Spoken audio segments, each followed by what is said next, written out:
اور ناظرین اس وقت ہمیں پروگرام میں جوائن کر رہے ہیں عمر ایوب صاحب، سیکرٹری جنرل پاکستان تحریک انصاف و قومی اسمبلی میں قائد حزب اختلاف. عمر صاحب السلام علیکم، ویلکم ٹو دا شو سر. بہت شکریہ جوائن کرنے کے لیے. عمر صاحب گفتگو کا آغاز آج آپ نے بانی پی ٹی آئی سے آپ کی جیل میں ملاقات بھی ہوئی ہے. سب سے پہلے تو بتائیے گا کیا تازہ ترین ہدایات جاری کی گئی ہیں بانی پی ٹی آئی کی جانب سے آپ کو؟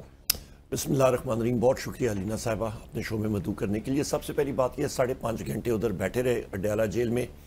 بیرسٹر غور صاحب بھی، شبی فراز صاحب بھی، رؤوف حسن صاحب، شہریار صاحب اور میں، اور ملاقات نہیں ہوئی. ملاقات نہیں ہوئی. وجہ میرا خیال ہے سپریم کورٹ کا سیشن بھی چل رہا تھا، جو بھی وجہ پر ملاقات نہیں ہوئی. یہ میرا خیال ہے 11ویں بار میں جا رہا ہوں اور ابھی تک میری 3 ملاقاتیں میرا خیال ہے ہوئی، 3 یا 4 ملاقاتیں ہوئی ہوں گی، بلکہ 3. تو یہ اڈیالہ جیل میں معمور ہے. یہ مطلب عموماً یہ اس طرح کی وہ کہتے ہیں نا ڈنڈی مارتے ہیں، نہیں ملنے دیتے ہیں. اور اسی لیے ہم لوگ کہہ رہے ہیں کہ پاکستان میں جمہوریت نام کی کوئی چیز نہیں ہے، اور ہائیبرڈ سسٹم کا نام کم از کم آئین اور قانون میں مجھے نظر نہیں آتا، پر رائج ہے. ڈیموکریسی نہیں ہے، ہائیبرڈ سسٹم ہے. ہائیبرڈ کس چیز کا ہے وہ نہیں پتا. اور ہائیبرڈ جو ہے اس کی ڈیفینیشن آپ دیکھیں تو وہ ایک میوٹیشن آپ اس کو کہہ سکتے ہیں. تو جو جس چیز میں میوٹیٹ ہو رہا ہے وہ کوئی اچھی چیز نظر نہیں آ رہی ہے، ملک کے لیے اچھی نہیں ہے اور آپ کی عوام کے لیے اچھی نہیں ہے. رائٹ. عمر صاحب لائک یو سیڈ کہ ملاقات تو آج آپ کی ہو نہیں سکی، لیکن لاسٹ ملاقات جب آپ کی ہوئی بانی پی ٹی آئی سے، ان کے ٹویٹر اکاؤنٹ سے جو ٹویٹ ہوا ہے اس کا معاملہ، چونکہ آپ بھی اس حوالے سے، اور آپ نے تو الٹا بلکہ ایف آئی اے کا نوٹس بھی ان کو، ایف آئی اے کو قانونی نوٹس بھیج دیا، اس پہ بھی میں آؤں گی. لیکن عمران خان صاحب کا موقف اس ٹویٹ کے معاملے کے حوالے سے ہے کیا؟ اون کرتے ہیں وہ اس کو؟ دیکھیں، سب سے پہلی چیز یہ ہے کہ ہماری سوشل میڈیا ٹیم انہوں نے ہمیشہ پاکستان کے لیے بات کی ہے. ان کو ایوارڈ ملا ہے، اور ہائیبرڈ 5th جنریشن وارفیئر میں انہوں نے ہمیشہ فور فرنٹ میں رہ کے پاکستان کو ڈیفینڈ کیا ہے. ابھی بھی ایک سنگل ٹویٹ دکھا دیں کہ پاکستان کی خدا نہ خواستہ وہ کہیں پہ انہوں نے کوئی ایسی چیز کی ہو. نمبر 1. نمبر 2، جہاں پہ انہوں نے مجھے بلایا ایف آئی اے نے، میں نے ان کو کاؤنٹر نوٹس دیا ہے کہ میری عمر 1 سال تھی جس وقت 71 کی جنگ لڑی اور پاکستان مطلب لڑی گئی تھی، اور پاکستان 2 لاکھ بدقسمتی سے ہوا. مجھے تو حقائق کا نہیں پتا. حمود الرحمان کمیشن رپورٹ جو ہے اوریجنل، انیکسچر نہیں، اس کا جو اوریجنل ہے وہ ڈی کلاسیفائی کریں. تقریباً 3-4 ہزار صفحات پہ مشتمل ہے. اس کا میں مطالعہ کروں، میرے وکلاء اس کا مطالعہ کریں گے اور پھر میں جواب دینے کے ویسے یہ آپ کی بڑی سمارٹ موو ہے، کیونکہ نہ یہ کمیشن کی رپورٹ، کیونکہ اب تک تو آج کی گھڑی تک یہ سرکار کی جانب سے پبلک نہیں کی گئی ہے، سو نہ یہ رپورٹ سامنے آئے گی، نہ انکوائری آگے بڑھے گی. نہیں، میں تو ڈیمانڈ کرتا ہوں، میں نہ صرف حمود الرحمان کمیشن کی بات کر رہا ہوں، میں تو کہتا ہوں کہ آپ کا جنرل ضیاء صاحب کے پلین کریش کی رپورٹ بھی آنی چاہیے، وہ پبلک ہونی چاہیے. او جی ڈی کیمپ کی رپورٹ سامنے آنی چاہیے. اس کے بعد آپ آگے آئیں تو اس کے بعد آپ کا آرمی پبلک اسکول کی رپورٹ آنی چاہیے، کمیشن رپورٹ آنی چاہیے. آپ کی جو ایبٹ آباد کمیشن رپورٹ تھی جس پہ اسامہ بن لادن کو ہلاک کیا گیا تھا، اور نیٹو فورسز پاکستان کے ڈیفنسز کو چیرتے ہوئے آئے، لینڈ کیا، آپریشن کیا گئے، وہ آنی چاہیے. ماڈل ٹاؤن رپورٹ سامنے آنی چاہیے. یہ جتنی رپورٹس ہیں یہ سامنے آنی چاہیے. اس کی وجہ میں علینا صاحب آپ کو بتاتا ہوں. کسی بھی مہذب معاشرے میں آپ کا ایک ٹائم لیمٹ ہوتا ہے کہ اس دورانیہ کے بعد یہ چیز پبلک ہو جائے گی، یہ پبلک ڈومین میں آئے گی. یہاں پہ تو یہ یا تو کمیشنز بناتے نہ، یا کمیشنز بنے ہیں تو وہ رپورٹ سامنے آنی چاہیے، کیونکہ بحیثیت قوم ہمیں اپنی غلطیوں سے سیکھنا چاہیے. اداروں کو، چاہے وہ کوئی بھی ادارہ ہو، چاہے وہ ماڈل ٹاؤن پولیس ہو، چاہے وہ XYZ ہو، ہر ایک کو ان چیزوں سے، اپنی مسٹیکس، اپنی غلطیوں سے سیکھنا چاہیے. آپ اپنی اصلاح نہیں کریں گے، آپ وہی چیز، تاریخ آپ نہ پڑھیں تو وہی غلطیاں آپ دہراتے جائیں گے. رائٹ. بٹ عمر صاحب، آپ نے بیرسٹر گوہر یا رؤوف حسن صاحب کی طرح، چونکہ وہ تو پیش بھی ہو گئے، لیکن انہوں نے سائملٹینیسلی یہ جو نوٹس تھا ایف آئی اے کی طلبی کا، اس کو اسلام آباد ہائی کورٹ میں چیلنج کیا تھا. وہاں سے ان کو ریلیف ملا، کیونکہ اسلام آباد ہائی کورٹ نے ان کو روک بھی دیا ایف آئی اے کو کارروائی جاری رکھنے سے. آپ نے کیوں نہیں چیلنج کیا؟ شاید میں خردماغ ہوں. میں نے اس لیے نہیں چیلنج کیا جی، کیونکہ میں یہ بلیو کرتا ہوں کہ ایف آئی اے کا یہ رائٹ نہیں بنتا ہے کہ وہ مجھے کویسچن کر سکتے ہیں اس چیز پہ.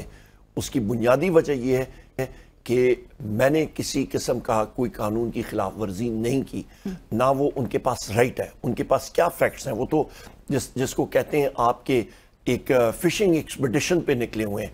جس طرح ایک مچھیرا جال بچھا دیتا ہے اور وہ انتظار میں ہوتا ہے کہ کوئی مچھلی اس میں آئے اور اس کے اوپر وہ اپنا پھر کام کرے, تو انہوں نے ایک جال بچھایا ہوا ہے اور فیکٹس اور حقائق وہاں سے وہ چیزیں مفروضے اکٹھے کرنے کی کوشش کریں. پر پھر باقی دونوں کیوں پریزنٹ ہو گئے ایف آئی اے کے آگے؟ آپ لوگ کے ایسا لگ رہا ہے کہ مطلب ایک سنک نہیں آؤٹ ہے پارٹی کے اندر کہ ڈیسائیڈ کر کے نہیں. دیکھیں علینا صاحب, ہماری بڑی جمہوری پارٹی ہے, ہم لوگ اپنا تعین بھی کرتے ہیں, کوارڈینیشن سے کرتے ہیں. ان کا اپنا ایک نظریہ تھا, انہوں نے کہا جی ہم لوگ جائیں گے, میں نے کہا 100 بسم اللہ آپ جائیے گا. میرا نظریہ آپ کی گفتگو ہوئی تھی؟ بالکل ہوئی تھی, انہوں نے اگری کیا تھا. میرا اپنا ایک ویو پوائنٹ ہے اور میں نے وہ اپنا ویو پوائنٹ ایکسرسائز کیا. رائٹ. لیکن اس ٹویٹ سے جو ہم نے بات کا آغاز کیا, اس ٹویٹ سے متعلق رؤف حسن صاحب نے گزشتہ روز میرے پروگرام میں کہا کہ عمران خان صاحب سے ملاقات میں وہ یہ بھی جاننا چاہیں گے کہ آیا کہ یہ جو پیغامات جو خراج تحسین پیش کیا جا رہا ہے سوشل میڈیا ٹیم کو خان صاحب کی جانب سے, وہ واقعی خان صاحب کی طرف سے آ رہے ہیں یا یہ کوئی اور پیغام جو ہے وہ دے رہا ہے اپنے آن اون جو ہے وہ دیا جا رہا ہے؟ سو عمران خان صاحب اون کرتے ہیں سوشل میڈیا ٹیم کو, اور جو یہ ٹریبیوٹ اور جو یہ سلام بھجوائے جا رہے ہیں وہ ان کی طرف سے ہی ہیں؟ دیکھیں جی علینا صاحبہ, بہت کلیئر میسیج ہے وزیر اعظم عمران خان صاحب کا. سوشل میڈیا ٹیم, میں پھر ریپیٹ کرتا ہوں, ایک محب وطن ٹیم ہے. ایک بھی ٹویٹ پاکستان کے خلاف کہیں پہ نہیں ہوئی ہے. اصلاح کے لیے ضرور بات ہوتی ہے ہر جگہ پہ. قطع گرامی کی معافی, لیکن آپ نے کور کمیٹی کی جو میٹنگ تھی اس میں جب یہ ڈسکس ہوئی تھی بات, اور رؤف صاحب نے بھی اس بات کا ذکر کیا کہ آبجیکشنیبل اس ٹویٹ میں, اس ویڈیو میں آبجیکشنیبل کانٹینٹ کے بھی حوالے سے گفتگو ہوئی تھی, اعتراض اٹھے تھے. ہمارے انٹرنل معاملات پارٹی کے ہم لوگ ڈسکس کرتے ہیں. ہماری جس طرح میں نے یہاں پہ بات کی کہ بہت ڈیموکریٹک پارٹی ہے, ہر ایک شخص کو, مرد خاتون کو یہ حق حاصل ہے کہ وہ اپنی کھل کے بات کرتے ہیں اور کوئی وہ نہیں ہوتی. سو آبجیکشن آیا ہے اور یہ ٹویٹ آف لوڈ بھی ہو سکتی ہے, ہٹائی بھی جا سکتی ہے. آبجیکشن دیکھیں, ہر ایک پارٹی میں ایک ویو پوائنٹ ہوتا ہے, ایک پرو ہوتا ہے. ہر ایک چیز جو ہے وہ آپ ڈسکس کرتے ہیں. پر یہ ٹویٹ ہٹائی جائے گی عمر صاحب؟ نہیں, دیکھیں جہاں تک آپ کے پاس ٹویٹ کے حوالے سے بات ہے تو حمود الرحمان کمیشن رپورٹ جو ہے وہ آپ پبلک کر لیں, اس میں کیا حرج ہے؟ حکومت کو پبلک کرنی چاہیے نا. ابھی 1971 سے لے کے آج 2024 ہے, تو آپ 53 ایئرز 53 سال ہو گئے ہیں, تو 53 سال میں بہت سارا پانی گزر چکا ہے. ابھی تو رپورٹ پبلش کرتے ہیں, ہم بھی کچھ سیکھیں, سارے لوگ سیکھیں, ملک کے وہ حق تاریخ سے کچھ سیکھیں. ہم لوگ طالب علم ہیں تاریخ کے, ہمیں سیکھنا چاہیے. سو آپ ڈیمانڈ اپنی وہی رکھیں گے کہ یہ رپورٹ کو جو ہے وہ پبلک کیا جائے. عمر صاحب, آج حکومت کی جانب سے عمران خان صاحب کے جیل سیل کے حوالے سے جو فیسلٹیز ان کو میسر ہیں وہ تصاویر پبلک کر دی گئی. آج عدالت میں انہوں نے رپورٹ جو ہے وہ جمع کرائی تھی, وہ کیا کھاتے ہیں, وہ کون سی کتابیں پڑھ رہے ہیں, بکس لے کے تمام چیزیں منظر عام پر آ گئی. اور ایک بظاہر ایک نظر آ رہا تھا کہ پہلے سے ہی وزراء ہوں یا دیگر رہنما ہوں حکومتی جماعتوں کے, وہ یہ بات پر زور دے رہے تھے کہ بڑی ان کو شاہانہ ان کا ایک لائف سٹائل ہے جیل کے اندر, ان کو بڑی لگژری بڑی کمفرٹیبل لائف سٹائل ان کا نظر آ رہا ہے. سو کیا موقف ہے آپ لوگ کا, اور کیا واقعی میں عمران خان صاحب جیل کے اندر اتنے کمفرٹیبل لائف گزار رہے ہیں؟ جو لوگ یہ بات کر رہے ہیں علینا صاحبہ, ان کو میں یہی بات کروں گا کہ جا کے وہاں پہ رہ لیں. اس طرح کی فیسلٹیز جو اویلیبل ہیں وزیر اعظم عمران خان صاحب کو, وزیر اعظم رہ چکے ہیں ملک کے اور انشاءاللہ پھر بھی آئیں گے. یہ میری بات آپ نوٹ کر لیجئے گا, میرے رب کے حکم کے ساتھ انشاءاللہ.